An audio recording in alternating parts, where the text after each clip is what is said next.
I politely disagree. For me, I had to. That just works best for my brain, and I knew it wasn't going to like come out like there's a book sitting on the table that we can all look at. I knew I wasn't going to get there if I didn't set things up properly, and that's the way it worked for me personally. And but to your point about the training, yeah, I think the show likes to talk about it's gold nuggets, right? Gold nuggets, baby. We love gold nuggets. Yeah, and I'm not going to call it a gold nugget myself because I think you two are the arbiters of whether a nugget is gold or not. But we'll let you know. Yeah. That's another big word for you, Chris. Yeah, arbiters. Mm-hmm. Actually, I was writing that down. I know you. I know. I saw arbiters. It's not a P. No. I thought he said arborist. Oh, I thought he said arborist. I'm like, why is he talking about trees?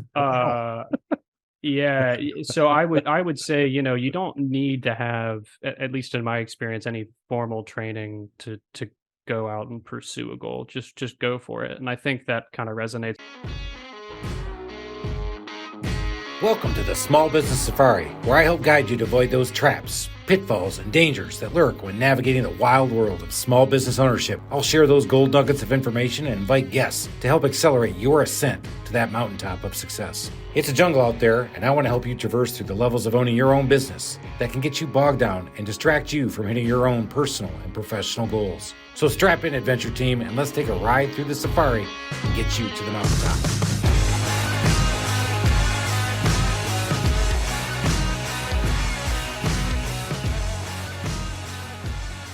Alan, get your vocal. Let's get it going. You ready? Ready? Mm-hmm. 1, 2, 3. Syphilis. Syphilis. Unique New York. Unique New York. Oh, that's a good one. Unique New York. All right. CT's bringing it. Woo. Alan, we are so excited about today. Well, you're probably not as excited as I am because... No, I'm more excited. Are you? Yeah. But this is a completely different kind of entrepreneur today. Today is a completely different entrepreneur, but you know what we have in common? What? We're both authors. Cheers. Oh, cheers. CT Emerson. Cheers to that. Hello. Listen to you. I was going to make a joke about his book has 500 pages and no pictures. I have 60 pages and 700 pictures. Mine is built for crayons. Nice. What? That's the name of my book. CT Emerson. He is a published author. He is an entrepreneur. He is significantly younger than us.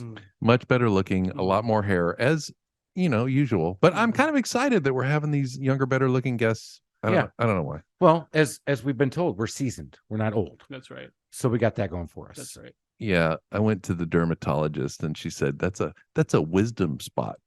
Oh my God, yeah. You have wisdom spots. I have now. Wisdom spots. I'm like, you suck. So around my midsection, do I have a knowledge tire? Yeah. I get it from my dermatologist too, though. I went and she's politely said that I have wrinkles showing up around my eyes. Maybe. Whoa, he's trying to sound as wisdom aged as we are, but it's part of the author profile. You have to. Well, CT, I love this. He does have a glass of bourbon in his hand because authors don't drink beer. They swish bourbon. And... Honestly, I just met CT today. He's come in the studio. We actually have a studio audience today, which is even better. So we have his publicist. And his publicist is with us, and it's a studio audience. So we told everybody we're on air, so please keep it down.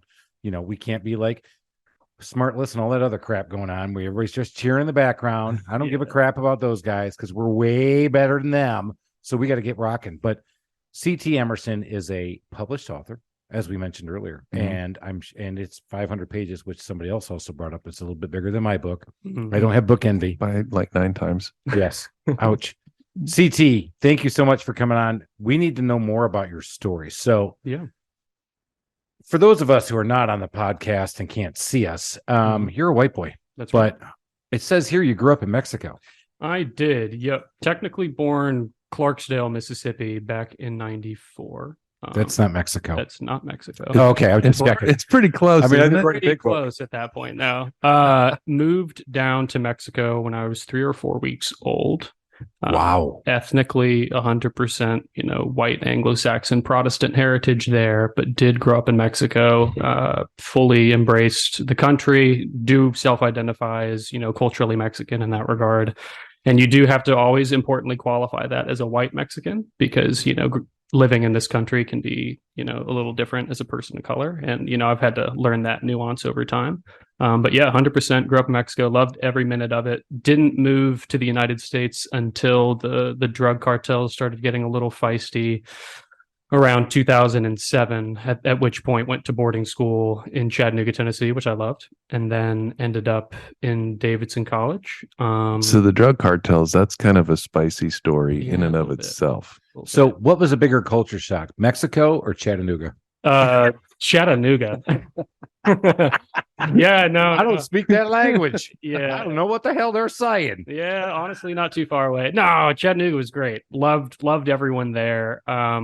I will actually say the biggest cultural shock coming to the United States for me was, and I tell this people all the time, and bear with me and you'll get it, but was like watching Will Ferrell movies specifically and seeing that kind of like carefree sense of humor.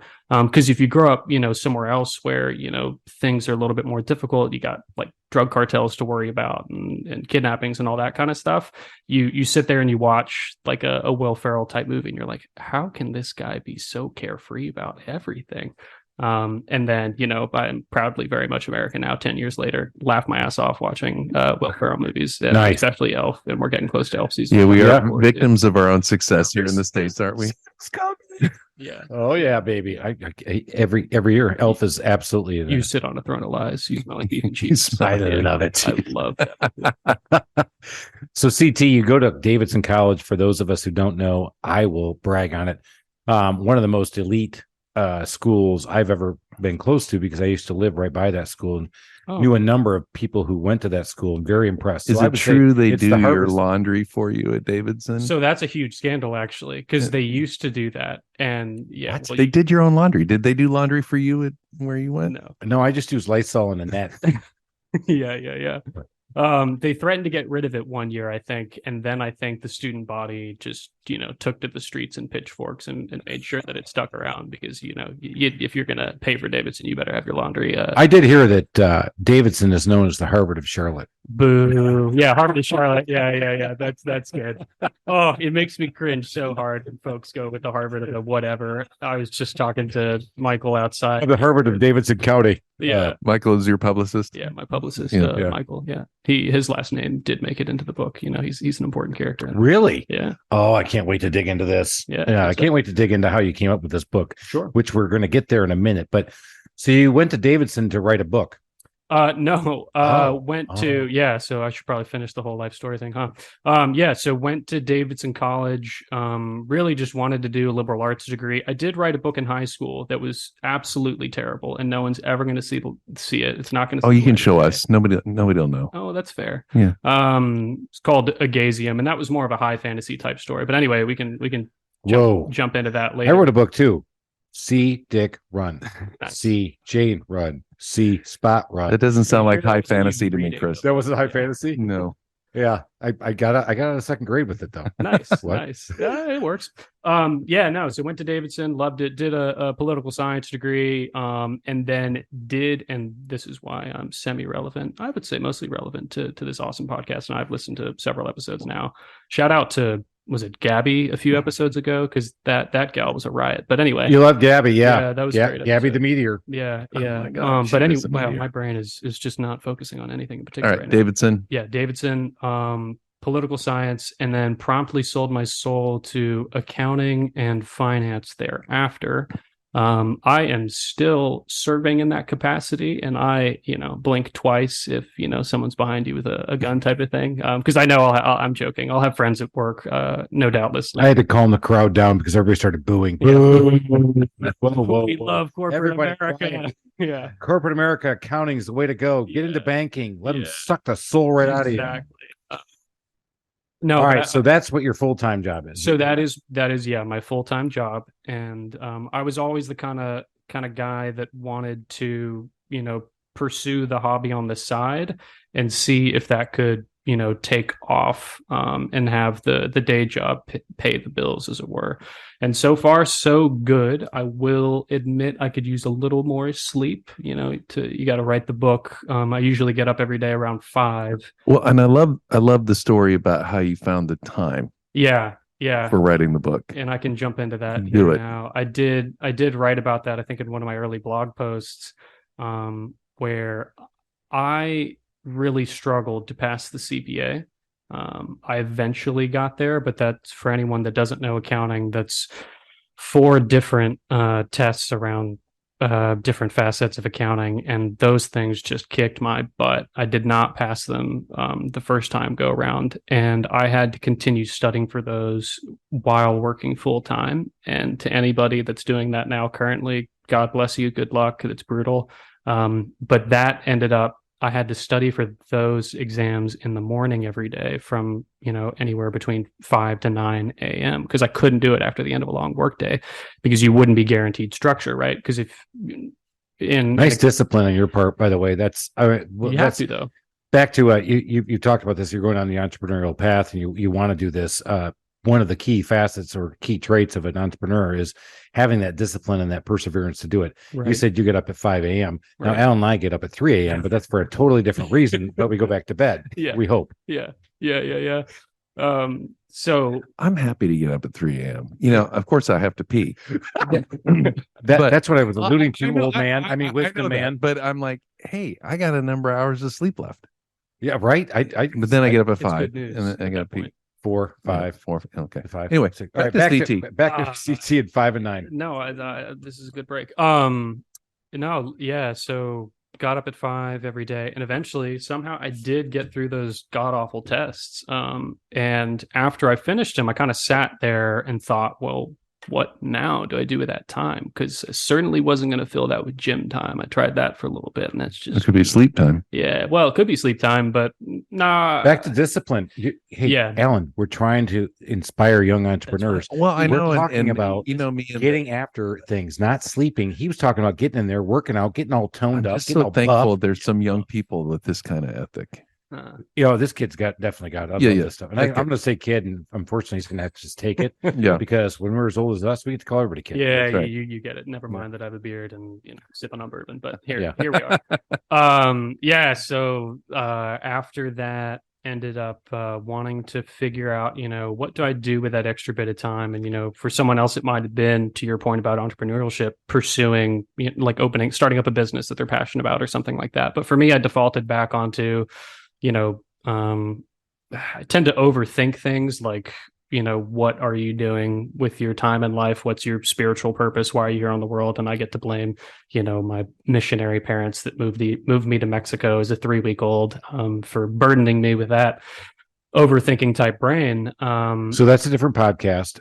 Love that. Yep. Love to unpack that a little bit more. Yeah. But Chris has a great therapist. Yes, I obviously have a great one, and they're going to open up another podcast because probably my therapy sessions would absolutely enthrall people.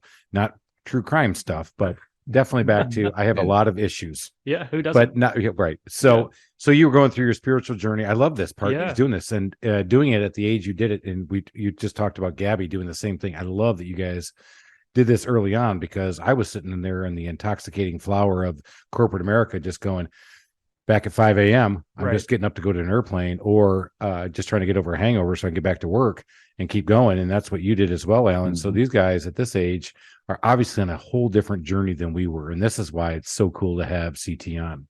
Yeah. All right. So back to your spiritual journey. Yeah. I appreciate that because you really sold your soul, right? You went full banking, right? Oh, big whore. Big, huge whore. Huge. Wow. Oh, yeah. Okay. Yeah. I had to pay for that house, the country club, the golf cart, the Escalade, Big Daddy, the Mercedes, the place in the mountains. Yeah. Hey, did I? Yeah, hold on. But then I almost gave it all away, big boy. Tried to start something that I should have never started. But that's a whole other podcast. All right, back to CT. Yeah, I'll make another appointment with your therapist, Chris. You'll be fine. Hey, I prompted that one. Maybe I'm the therapist. Let's see, where were we? So wanted to figure out what to do with that extra time and went back to the writing because as much as the book that I wrote in high school turned into garbage, I did learn quite a few lessons there and wanted to, take another swing at it. What'd you learn? So I learned that you can't have dialogue for the sake of dialogue. And speaking about whole other podcasts, you can listen to successful writers talk about this kind of stuff all the time, but they'll go into, are you a gardener type writer, or are you a writer who kind of just free form, just goes at it? They don't go in there with a plan. They just write, see what comes out. They start writing and then the characters invent themselves and all of that stuff. And you get, I used to think the most pretentious thing in the world anybody could say was like when an author would come on an interview and say, "Oh yeah, the character just really surprised me and took me in this That direction." sounds super douchey. I know It does, And right? And I then mean, seriously, bro, hit the ayahuasca. Yeah, I mean, don't give me honestly. this shit. But Because you then- know what? This business just kind of happened. Yeah. Overnight after 14 years, it just kind of came to me. Yeah, it wasn't the fact that I was working 24 freaking 7, right. busting my ass, going, "Oh my God, I'm about to lose my entire life." Oh, I'm sorry. Yep. Back to CT. Two appointments for Chris. Yeah, maybe 3 now. Yeah, and So you realized you needed more of a defined box to play in. I for the learned next that I was a book. gardener, right? And to that point, you can garden quite a bit, and it's, I don't know, I would call it semi-procrastination, right? Because if you're spending time outlining and preparing the book, that's time you're not spending writing. So it's always going to end up being kind of a hybrid approach. You might start off with like a well-tended garden and think, hey, this is the direction you're going to go. And you might have a character surprise you, and you will. But yeah, that was a lesson I learned, that I had to plan it out quite a bit in order to feel like the character arcs and the story arcs were compelling, and not to just sit there and be thinking, well, like, what the heck am I doing here? Like this isn't actually going anywhere definitive, and I'm not confident about these arcs. But this time around, I made sure to do that. And really the assignment that I started with for myself when I finished the CBA was like, I think I'm just going to world build for a while. I'm not even going to start writing a book. And so what world building is you're not even thinking about the story or anything like that. You're just sitting back and deciding, well, hey, what do I want kind of this universe that I'm going to play in to be like? And in a high fantasy setting, that's what I mentioned earlier about the first book. So high fantasy is going to be your traditional like dwarves, elves, all that kind of stuff. Think like Lord of the Rings, Aragon, those kinds of books. Whereas contemporary fantasy is going to be more like your Harry Potter.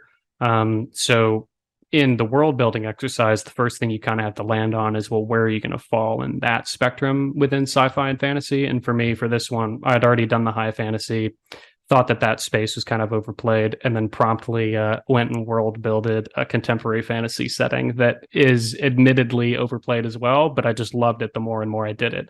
And so the world building exercise was actually the most fun out of any of the writing or the planning or anything like that, because you just get to sit there and be puppet master. So obviously you're taking us through a really, I think, a pragmatic approach to writing a book. Yeah. Had you been trained in this? If somebody taught you this is just something because the way you're talking. Yeah. I wish I had that shit when I was a kid. Even though I was an engineer, the way you're building this and putting this together, I actually understand it, which again, back to my coloring book that I published. Well, I feel like Good job, Chris. Yeah. Well done. Thank you. Nice. I'm here. Clapping. We're clapping. Hey, audience, keep it down. Yeah. Settle down, Colbert's audience. No, I totally agree with that. Yeah, I always, and I think some creatives might sit there and say, well, you can't treat this like a business, and you can't sit down and try and plan this out, I would say, properly, type of thing. I politely disagree. For me, I had to. That just works best for my brain, and I knew it wasn't gonna like come out like there's a book sitting on the table that we can all look at. I knew I wasn't going to get there if I didn't set things up properly, and that's the way it worked for me personally. But to your point about the training, yeah, I think the show likes to talk about it's gold nuggets, right? Gold nuggets, baby. We love gold nuggets. Yeah, and I'm not going to call it a gold nugget myself, because I think you two are the arbiters of whether a nugget is gold or not. But we'll let you know. Yeah. That's another big word for you, Chris. Yeah, sorry. Arbiters. Mm-hmm. Actually, I was writing that down. I know you. I know. I saw Arbiters. It's not a P. No, I thought he said arborist. Oh, I thought he said arborist. I'm like, why is he talking about trees? Yeah. So I would say, you don't need to have, at least in my experience, any formal training to go out and pursue a goal. Just go for it. And I think that kind of resonates with what Gabby was saying on her end as well. I don't think I'd ever be the kind of person that would just be able to quit something cold turkey and try and figure it out like that. But for me, it was like, okay, I'm going to have the quote unquote, like, stable job of accounting and finance, where I do financial due diligence for mergers and acquisitions. I could bore you to tears on that if you'd like. No, we already had that one. Yeah, it's unsubscribed. I see you pounding on the table.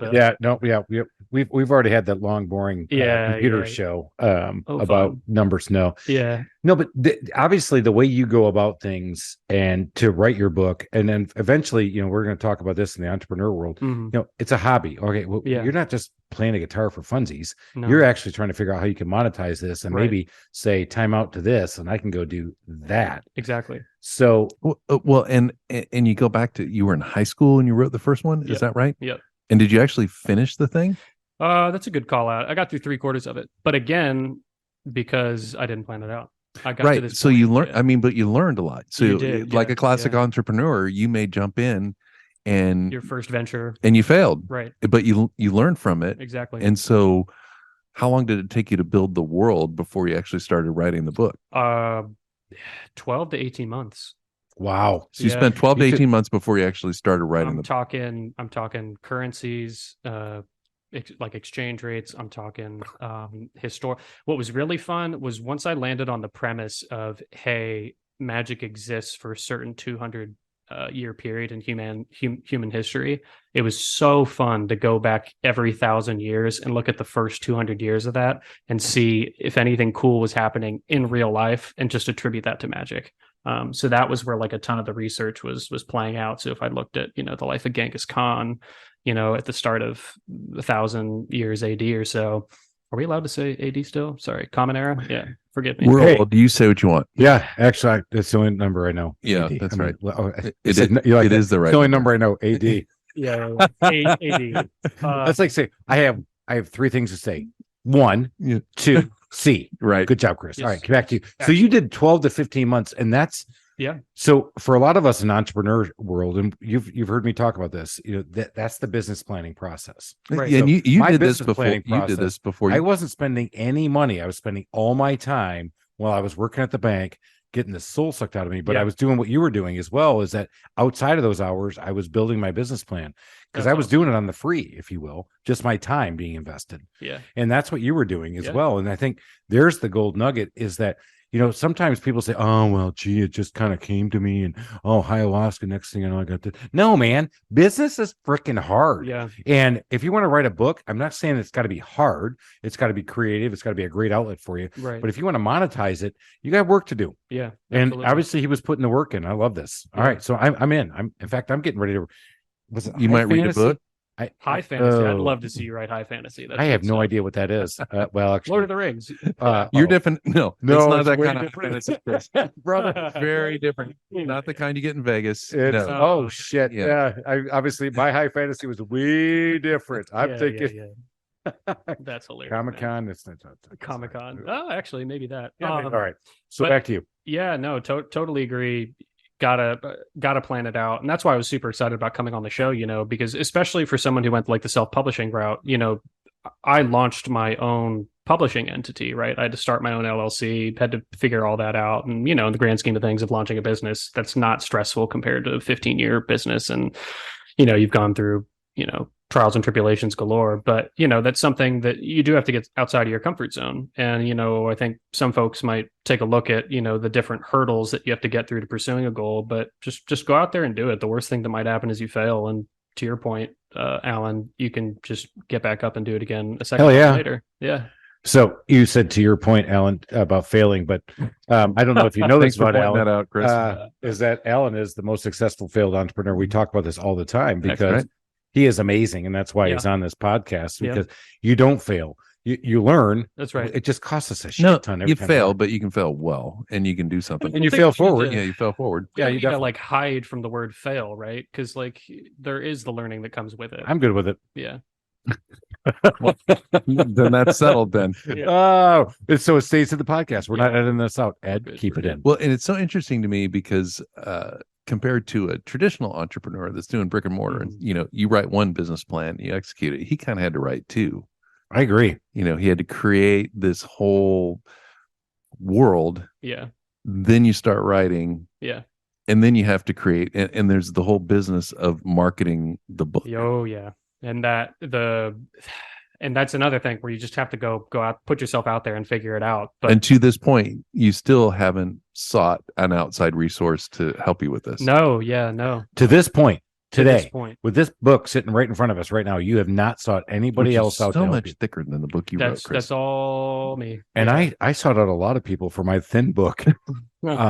So hey, Size of it is Crayola, not that Crayola, important, are you Chris. willing to would Crayola be willing to maybe sponsor the podcast for Yeah.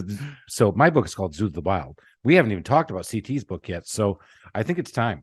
Go ahead. Let's talk about it. Yeah. So do it. CT, what the hell is this book about? Yeah, so I like to pitch it as magical treasure hunting. Yeah, the crowd is applauding Alan holding up. Whoa, people. Settle Hey, down. keep it down. Settle down, Right. peanut gallery. Not better. No, screw you. Mine was way better.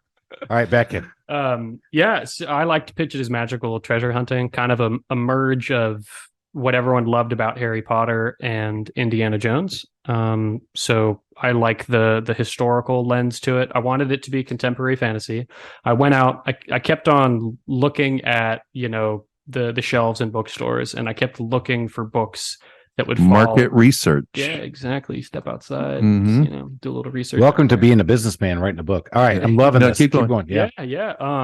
And went out and just wrote what I wasn't seeing on the shelves, and that was going to be that Harry Potter, Indiana Jones type mix. So in the book were Plus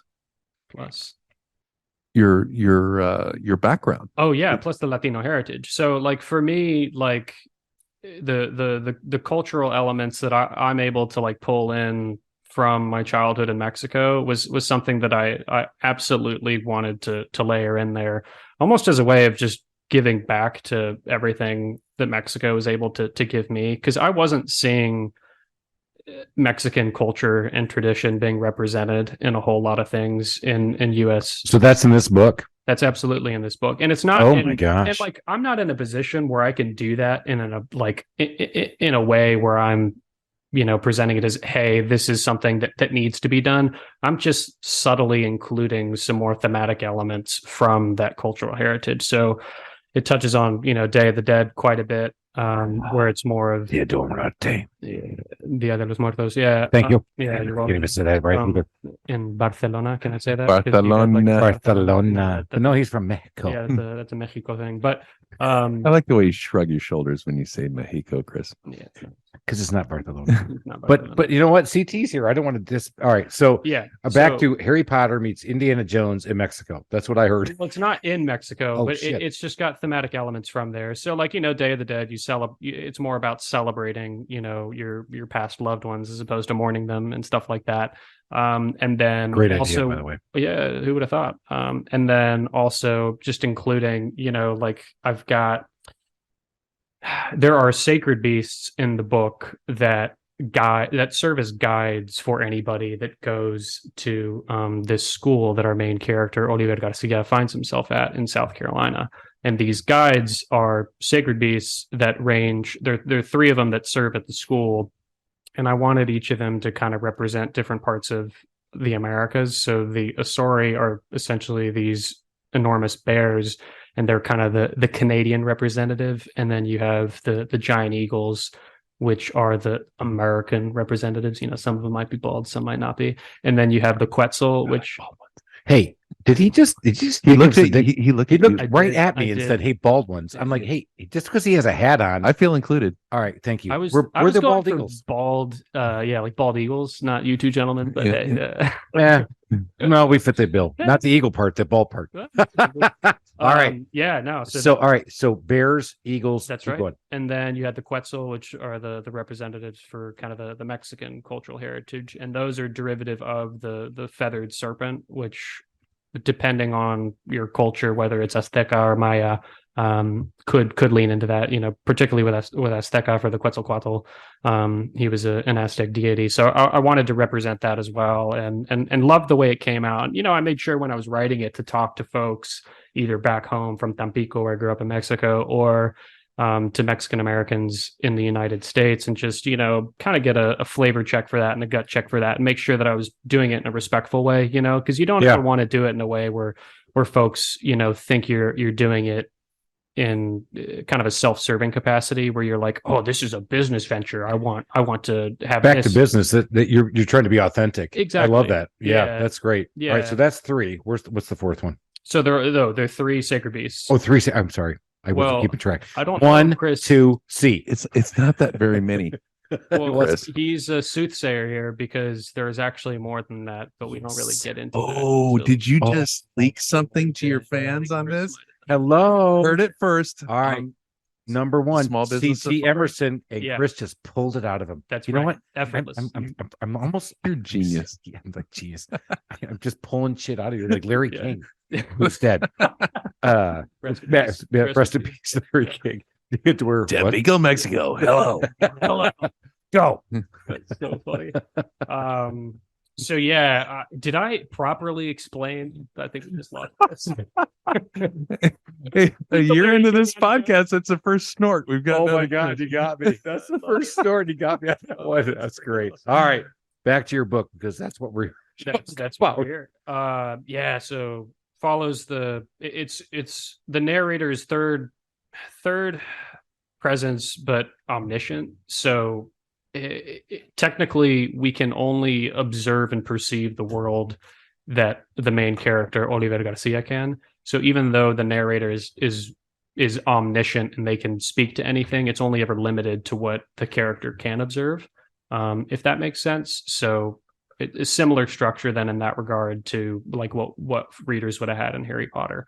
And I know I love when folks crack jokes about the 500 pages because that is by design. That is probably the only manipulative piece about this book is that I'm technically losing margin by having more pages, but I don't really care because I find that when there are fewer larger words on the pages, people will start just plowing through it and you can just crush a chapter or two in a sitting before you even realize it type of thing. Because there's nothing worse than picking up like a Tom Clancy like novel and there's like 8,000 words on this tiny little page that doesn't, have any room. Every book was longer than the previous one with him. Yeah. No disrespect, man. Love that. No, To our right. forefathers here, but Not that Tom Clancy's listening to this one either. Yeah, man. I'm pretty sure he doesn't need to work on how to start his own business no. right now. well, hey, you don't know that. Yeah, well, But yeah, so follows the story of Oliver Garcia. I love it. I am so thrilled with how it manifested and how I was able to intertwine the Mexican cultural heritage in there. Plus, also just telling a story that I think is just a load of fun. I did my market research. Nobody's writing books like this anymore. Everyone's trying a little too hard to tell a gritty message where there's different layers. And, you look at Game of Thrones, which is obviously for definitely an adult type audience, but everyone right now is obsessed with telling a story where you have to just pound the same message over and over again that everybody is nuanced, right? And there's different layers to everybody, and it's okay for people to be bad, people to be good type of thing. And I wanted to go out there and write a classic fundamental story where there's good and evil. Obviously, there's nuance involved as it relates to the villain, in unpacking his psychopathy over time type of thing and seeing what drives him. But, nice. I can tell you're way into this. I love it. Yeah. Yeah, you can tell. And so you got yourself absorbed. You Yep. write the book. Yep. But now we got to talk about monetizing. Yeah, that's And right. So did you, as a guy who wrote a book, I know, Alan, have you fallen silent, Alan? Did I put his, That's exactly right. I did. Got his I tongue. put him right on He mute. has not written a book. So, but I had to engage a ghostwriter to help Yep. me because he had to make me sound way smarter than I am. Mm. And then I had to figure out how to self-publish, and he Right. helped me do that as well. And then the art cover and doing all that stuff, and then actually getting out there to see if it's going to, actually hit and make Yeah. it work. So talk about a little bit about what you went through there. Did you have that business plan there? I mean, the business process, tell us a little bit about that. Yeah, that's a great question. And I will admit, I put the business side of it slightly on the back burner, with the exception of market research. That obviously was a ton of it done up front. But I finished the first book and then paused on the writing. Knew what I wanted to do for the second book, and that's when I went full. Okay, what's the publishing strategy going to be? What's the marketing strategy going to be? What's the artwork strategy going to be? And then at that point, it was a lot of sending out feelers to different friends that I had over time, or even family members that might have known. For instance, the artwork was done by a gal out in LA, Andy Eichenberg, an incredibly talented visual FX designer. And, she works on shows like Grey's Anatomy and stuff like that to do like visual effects. So doing a cover is certainly a bit out of her wheelhouse, but I had gotten to know her quite a bit through my sister who lives out in LA. And, it just took one or two conversations of talking with her and, seeing a couple of her doodles on the side and be like, you can absolutely like work on this with me and let's do it. And let's talk about the book, talk about the project, see if it's something that she might be excited about. And then it was almost like getting stakeholder buy-in to work on it with you. And to your point about monetization, for the artwork, for instance, that was something where it couldn't just be like, hey, it's going to be a flat fee for the service. Like, let's get you tied into, future royalties. So it's not just like I'm selling off a percentage of those royalties to get those types of folks involved. Okay.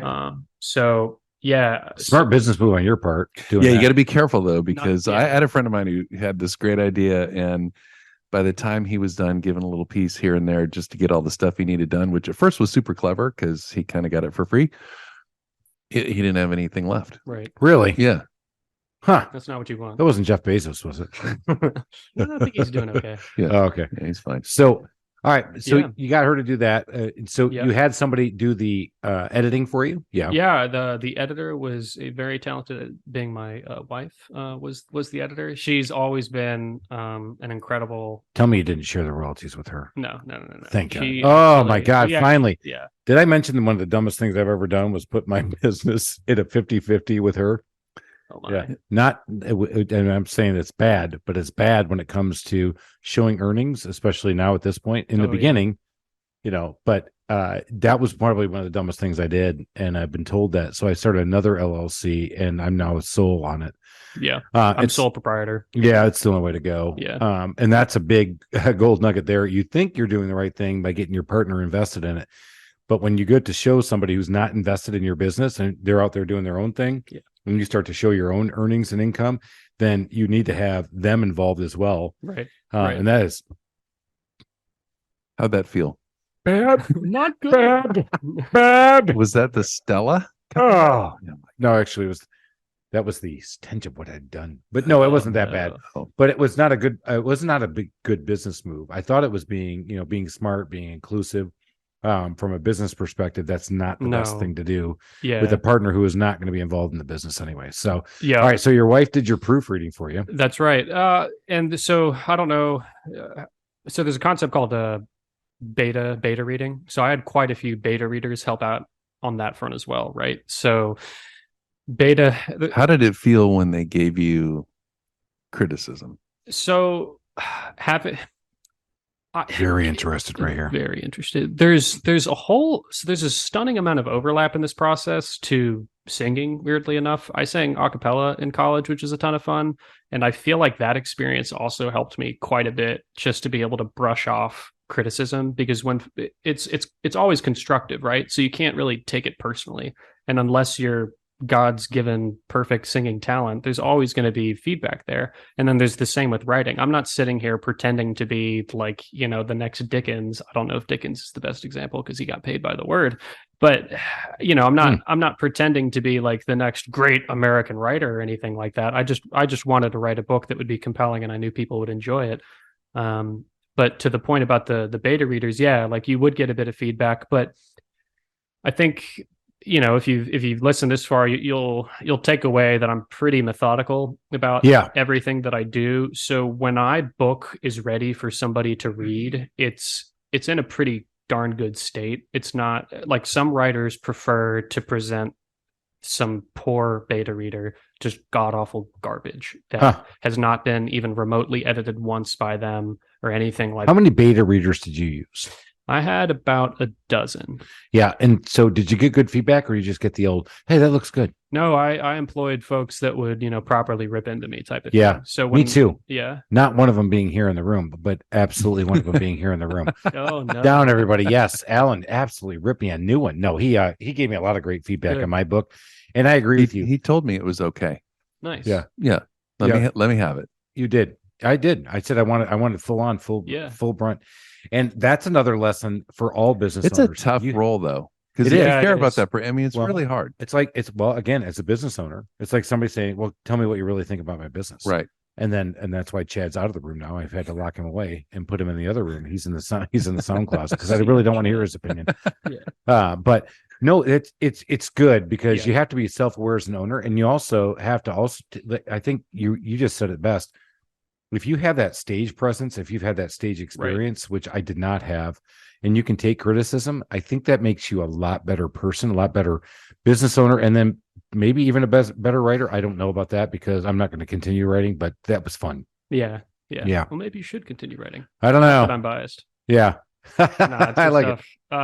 Yeah. So a couple of them, I only ever had a couple of scenes for this first one, but in terms of pacing, it was pretty spot on, pretty ready to go. But you're right. You do need to be receptive to the feedback because there's one scene that nobody liked, and I'm talking nobody out of the beta readers. And it was later in the book, and I don't want to spoil anything for the readers, but I'll just say, having grown up in Tampico, Mexico, donde las cucarachas están grandes, like where the cockroaches are huge, right? I am terrified of cockroaches. So I had a pretty terrifying scene, I thought, that featured enormous cockroaches. Magical cockroaches, of course, and it felt so incredibly flat for every American reader that doesn't know what it's like to be chased down. My wife and my wife's best friend both think that we've had magical cockroaches in the house, and because they have woken me up at 4:30 in the morning to come out there and kill a cockroach that they said you have to kill it. It's about to eat us.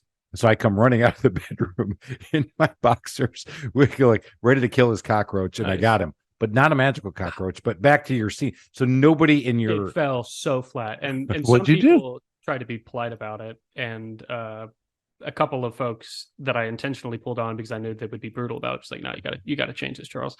Or CT. Yikes. I just spoiled what this... CT Emerson. You'll never know what the T is. Actually, I think I blog about it. So that's totally... Yeah, whatever. What did I do? I switched the monster to be something that everyone would be afraid of, and it's now a fire-breathing scorpion. I don't think that's too spoilery, but there is a fire-breathing scorpion in case you're actually, if you want to get most terrifying, it's probably a clown for most of us now. Well, aren't they that's just irrelevant after? I'm pretty sure they were huge, and then COVID happened, and everyone forgot about clowns. Yeah, wasn't there? I haven't forgotten about clowns. They're still up there. Yeah, they're under my bed. Yeah. All right. So you took your feedback, you put it together. Yeah. You started a publishing timeline probably and started working on that. As you go through these timeline, if you're publishing it, how high did you get? Like you started projecting numbers, probably going, you know what? I'm going to be Tom Clancy. You know what? I'm going to be J.K. Rowling. And then somebody tells you, hey, bro, you're probably going to make like $2. Yeah. Are you about ready for that? Have negative cash flows for the first several years. Yeah. And so you went up and down. Tell us about the ups and downs, because that's the entrepreneurial journey that we all go through. Yeah. And I think it's entirely relevant, right? And everyone that writes their first book is going to think about it as like their magnum opus. It's going to be perfect. It's going to be the next great American novel. And of course it's not going to be. And, but again, I'm pretty practical here, right? So the thing about, especially if you do self-publishing, honestly, the first book doesn't really matter. The first book exists to legitimize the second one, and then the first and the second exist to legitimize the third. So like you need to get the second one He's so out. much smarter than we are. No, that's just not true. It's true. What was it, Davidson of the county? He's the Harvard of the Davidson County. He's the Harvard of Charlotte. Yeah, because I went to UNC Charlotte, so I could say that. Heck yeah. With my political science degree, that is not helpful in any. But that way. makes perfect sense. If you've everybody except for me has written one book, but who all's written two? Not having written the book, honestly. I know. Everyone at this table. I'm not saying loser. Why am I even here? I don't know. Get out. I could leave now. Yeah, you brought the audience. Hey, whoa, keep it down. Settle down. All right. I'm just the eye candy.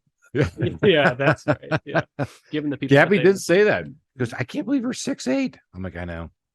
I'm getting taller every day. Well, aren't you 6'6"? You know what? Every episode gets another inch.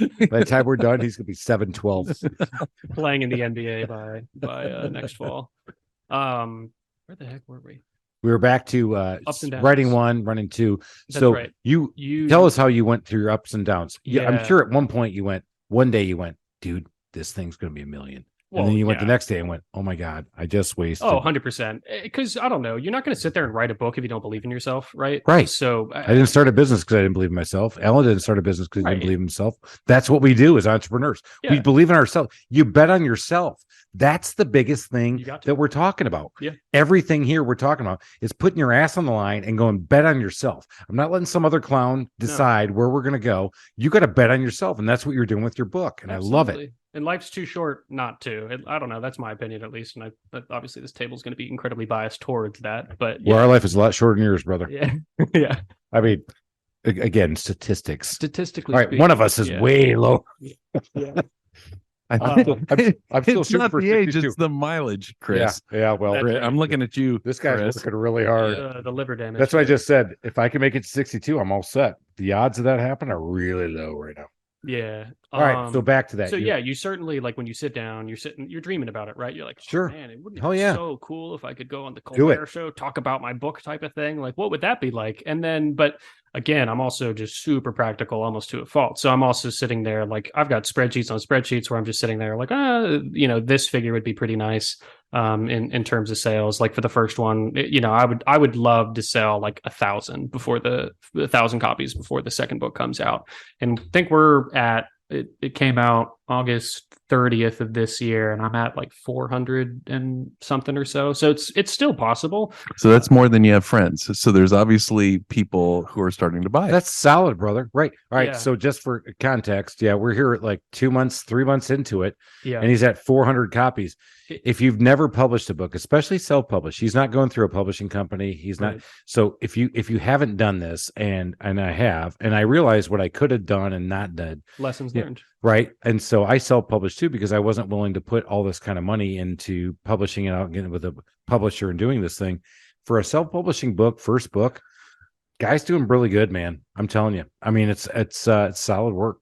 Yeah. Well, I appreciate that. And I can see, data wise, it certainly is slowing down. But again, I'm not too fussed about it, because if you're self-publishing, especially, again, the first book does not really matter, because once I get the second one out, the first one can then be free. You sell it for like $0 or whatever. And You told me that before, and that's Yeah. so weird. yeah, well, that's how you do it. I'm talking. There are folks making millions like every year doing this method. And so what you do is you have the second book come out, and that's at full price. But folks see the first one, they're like, okay, well, I'll get my toes wet. I'll read the first one because that's free, and then you get hooked because it is a good book. And then you're like, okay, well, there's a second one out there. But Right. if you only have one book out, So your book strategy though is you're going to do 4 4-book series. That's Yeah. right. Got So it all planned out. I know you gave me that before in the show notes. So Mhm. you've got one book out, and you're like, hey, you hope somebody gets a little taste, Yeah, and like something, buddy, Coming back. getting a little taste. That's exactly coming right. back in.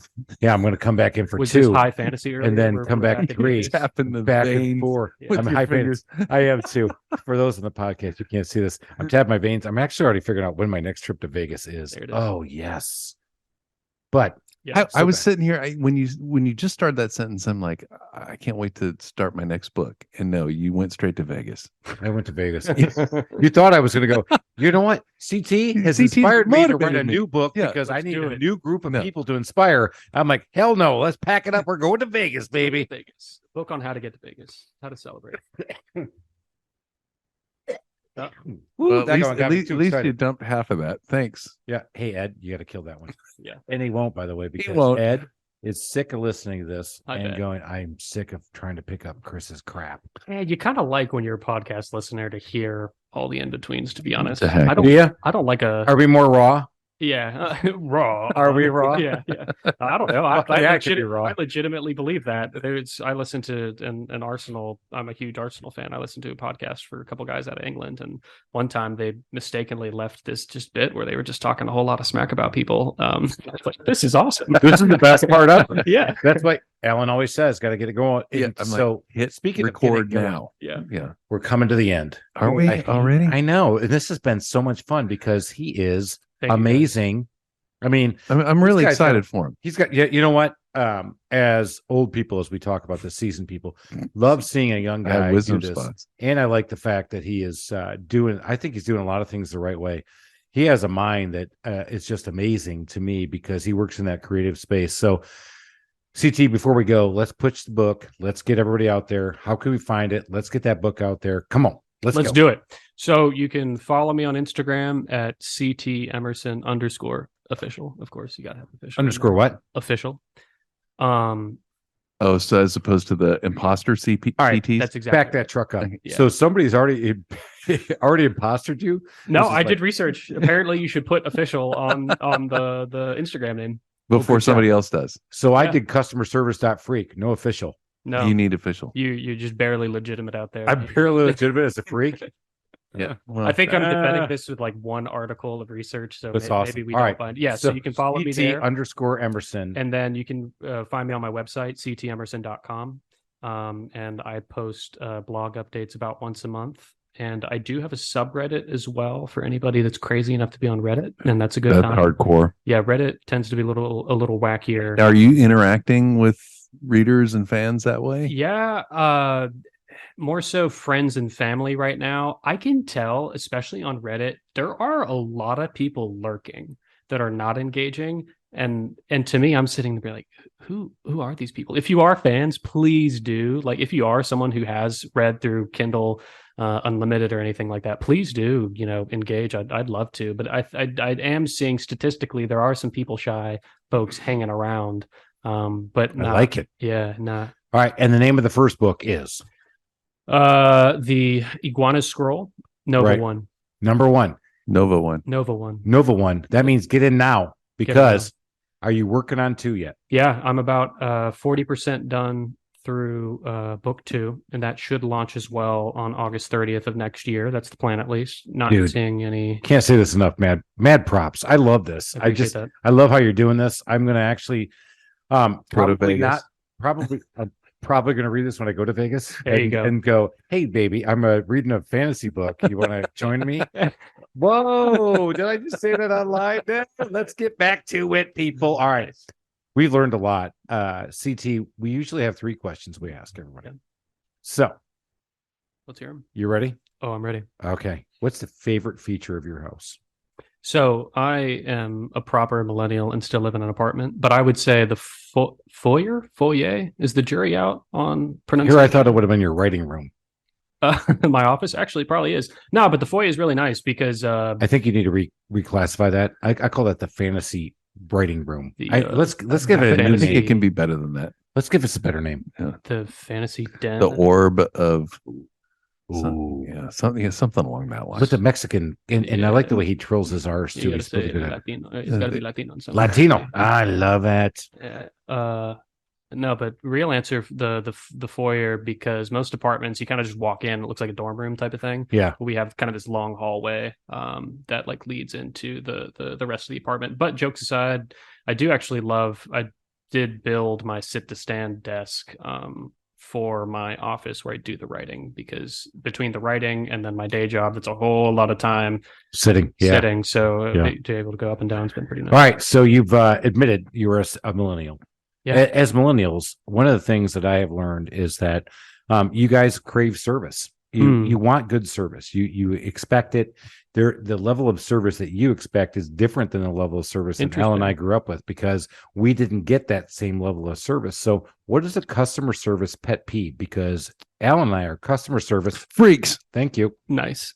I don't know if this quite counts as customer service, but it is certainly the service being offered to you if it's as simple as a grocery store and there are about half a dozen employees in sight and yet only one of the checkout lanes is open, drives me absolutely insane. There are 5 of you sitting there chit-chatting behind a counter. Alan, we just got a gold nugget into the millennial mind, Yeah. because we've heard a lot of responses, but that's the first one I told you is that when I got there, get me the hell out of there. Yeah. That's why Aldi is killing it right now. People's Aldi experience is some of the best ever because they check out so fast. It's a discount grocery store here in the US that came from the German concept.